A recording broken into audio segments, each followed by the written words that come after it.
যাদের 10 থেকে 15 লাখ টাকার মধ্যে বাজেট এবং দেশের বাইরে মুভ করতে চাচ্ছেন, সেটা ব্যাচেলর হোক অথবা মাস্টার্সের জন্য হোক, তাদের জন্য দুর্দান্ত একটা সুযোগ হতে পারে ডেনমার্কে চলে আসা। তো ডেনমার্কে যেহেতু স্টুডেন্টদের কোনো ব্লক অ্যাকাউন্ট দেখাতে হয় না, ব্যাংক স্টেটমেন্ট দেখাতে হয় না, শুধুমাত্র টিউশন ফিটা পে করলেই হয়ে যায়, সেক্ষেত্রে যাদের টিউশন ফি পে করার সক্ষমতা আছে, মানে এই যে বললাম যে 6,000 7,000 ইউরো থেকে 10 থেকে 12,000 ইউরোর মতো টিউশন ফি, এই অ্যামাউন্টটা পেমেন্ট করার সক্ষমতা আছে, তারা কিন্তু ডেনমার্ককে বেছে নিতেই পারেন। তবে ডেনমার্কের ক্ষেত্রে কথা হচ্ছে আপনাকে অবশ্যই আইএলটিএস এর স্কোর হতে হবে, মাস্টার্সের ক্ষেত্রে 6.5 এবং ব্যাচেলারের ক্ষেত্রে 6, মানে আইএলটিএস ছাড়া মানে ডেনমার্কে আসার আর কোনো সুযোগ নেই।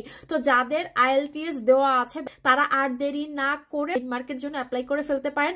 উইন্টারের জন্য কিন্তু অ্যাপ্লিকেশন পিরিয়ড অনগোয়িং, এবং সব থেকে মজার বিষয় হচ্ছে তারা চাচ্ছেন একদম ব্যাচেলরেই হচ্ছে স্পাউস নিয়ে মুভ করতে, তো সেক্ষেত্রে ডেনমার্ক হতে পারে একদম একদম একদম একদম রাইট চয়েস। কারণ ডেনমার্কে আপনি ব্যাচেলর হোক অথবা মাস্টার্স হোক, যে কোনো অবস্থাতেই কিন্তু আপনি স্পাউস সহকারে যেতে পারেন। আর যারা সিঙ্গেল তাদের তো কোনো বিষয়ই না। তবে একটা কথা, ডেনমার্কে অ্যাপ্লিকেশনের ক্ষেত্রে যদি কোনোভাবে প্রাইভেট ইউনিভার্সিটিতে বেছে নেন, তাহলে কিন্তু ভাই এখানে জব করারও সুযোগ পাবেন না, এখানে সিটিজেনশিপও পাবেন না, এখানে আপনি স্পাউসও নিয়ে আসতে পারবেন না, কিচ্ছু পাবেন না।